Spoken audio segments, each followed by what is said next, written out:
Hello friends, today I am showing you a trick of using tabs in MS Office 2016 version. It can be used for different purposes. Let's suppose we are using it for writing the table of contents.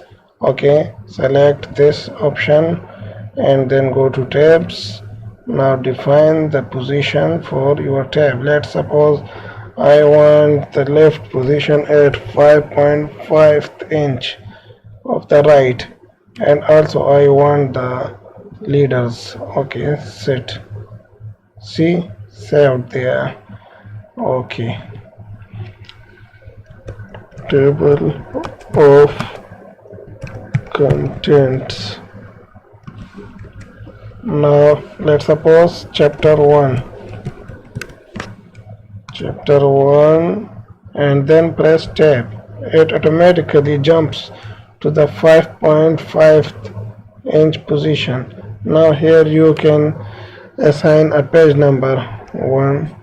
Okay, chapter 2. Now again I press the tab key and it jumps to the 5.5th position. Chapter 2 is on page number 5, starting on page. Okay, chapter 3, tab, and it starts on page number 6.